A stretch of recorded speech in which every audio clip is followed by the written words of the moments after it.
Kids need to hear this. Stick it out. Just because things get tough, don't run away from things. Like in life, if when things get tough, you're gonna quit on your wife, you're gonna quit on your kids, you're gonna transfer on your wife and kids when things get tough. What if you married your wife for 10 years and she get cancer, you just gonna get up and leave? That's how I think about it, man. You be a man of character no matter what you do, and that's how my mom raised me.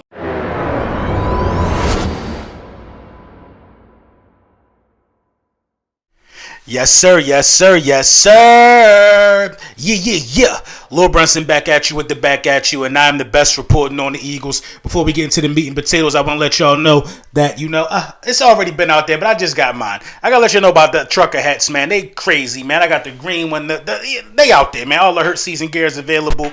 The Ski Mask Howie shirt available. The 22 Bird shirt available. You know us, man. We top tier when it comes to creating merchandise over here, man. That's one of our strong suits, as well as talking to birds. But let's get into the meat and potatoes. Let's talk about it. So, Nolan Smith, another top prospect.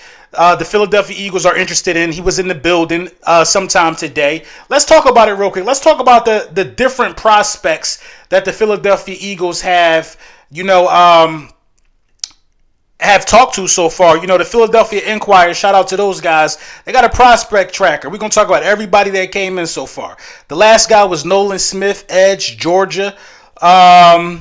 We're going to talk about him. Emmanuel Forbes, defensive back, Mississippi State. Luke Van Ness, edge, Iowa. Bijan Robinson, running back, Texas. And Jacqueline Roy, defensive line, LSU. So, this kind of lets you know where the Philadelphia Eagles' mindset is. It's on the defensive side of the ball. It's heavy on the line. So if you look at the visits, you can kind of see where we want to go. We had a cornerback, and we had 3 defensive linemen so far. The Eagles are looking to build within the trenches, I feel like, in this draft. So, if a guy like Jalen Carter slipped down to us, Nolan Smith, physical specimen, elite athlete, if he's available, I feel like the Philadelphia Eagles going to make that happen. Now, this is the interesting thing with Nolan Smith. I thought he was a little small coming out of the draft. I think he was somewhere around 237 pounds or something like that, 6'4", coming off the edge. But, his measurables are very comparable to Hasson Reddick. Very comparable to Hasson Reddick. Nolan Smith was faster, at the combine than Hasson Reddick was when he came out of Temple. But, it's a lot that you can take from that. Like, they're very, similar in terms of metrics. Now, this is where I think it's different. I think Hasson Reddick is extremely polished. I don't think it's many polished edge rushers in the National Football League like Hasson Reddick. In terms of moves and the tools that you got in your toolbox, I don't think Nolan Smith or anybody can hold a candle to Hasson Reddick. When you're talking about moves off the edge, you're talking about Hasson Reddick. You're talking about, what's our man that played for the Bills, Von Miller. You're talking about just dominant guys with bendability, twists and turns, all type of stuff, man. There's only a couple guys that can get it. Myles Garrett. There's only a couple guys that's like that off the edge to me. Nolan Smith, I feel like, is used to being a rotational piece. That's probably why his numbers at Georgia aren't that crazy, because Georgia is known for stout defensive linemen, and getting those guys in. And Georgia blow out most of their opponents, so a lot of different guys get a lot of playing time off that line.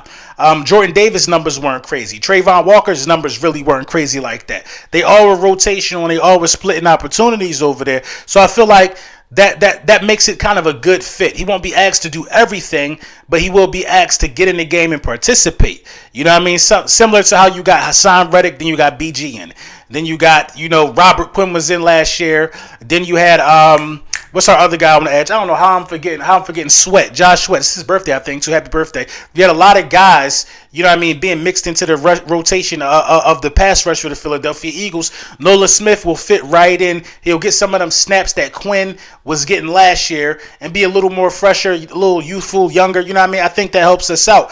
The thing I really like about Nolan Smith is I think he has the athleticism to also play some linebacking snaps for us. I think this is a Sean Desai type of pick. A guy that's versatile, a guy that can, you can disguise with, a guy that you could drop back in coverage. So I'm not opposed to Nolan Smith at all. I actually would be happy if you drafted Nolan Smith, but he's drawing crazy comparisons to Hasson Reddick, and I kind of think that that's a little unfair because Hasson Reddick a dog. Hasson Reddick is top 5 at the position, and in the NFL with Myles Garrett, Micah Parsons coming off the edge, Bosa, Watt, Hasson Reddick is top 5. You know what I'm saying? And that type of league where edge rushing is keen, and when you can get guys that can perform at a level of Hasson Reddick. You know what I mean? You got to be careful about comparing some of these guys. They're just comparing measurables. They're not comparing, statistics or anything like that. But I think that bringing this guy in is a good thing for the Philadelphia Eagles because we like to build in the trenches. I'd rather get Nolan Smith than Bijan Robinson. You know what I mean? Because running backs are always out there. You know what I mean? I'd rather get Nolan Smith than, another offensive lineman, with the 10th pick. So give me Nolan Smith. And the thing that's interesting about this is you can actually trade back. You know what I mean? You could possibly trade back and get Nolan Smith at like 17 and get another pick out of it. So, I'm cool with it, man. I'm cool with the possibility of it. You know what I mean? Howie Roseman's doing his due diligence, man. He's doing his due diligence. So when you have a 10th pick and you got visits, you know what I mean? Anything can happen. At 10, anything can happen. I'm telling y'all, man. The top 5 of this draft is very, very quarterback heavy. It's quarterback heavy, man, the top 5, man. So, a lot of stuff can happen in this year's draft, being that you're at the 10th spot, man. You can use some collateral to move up to 7 and get somebody that could be a franchise corner piece on a rookie deal. You know what I mean? If Jalen Hurts gets extended this year, that money won't kick in for, I think, another 2 years or something like that. So the window is open. The window's actively open while you can still add guys and you can still make adds, moves, and changes. The window's open. It's all about how the Philadelphia Eagles feel about moving forward. So Nolan Smith coming in for a visit, amazing. Love it. Great job by Howie Roseman. He's looking at the right players. He's looking at the right positions. And I'm all for the Nolan Smith thing, man. Let me know what y'all think in the comments, man. Would you like to see Nolan Smith being a Philadelphia Eagle? I absolutely would. But you know what I mean? Ultimately, it's going to be what Howie decides. And you know what it is with us, Ski Mask Howie and Howie we trust.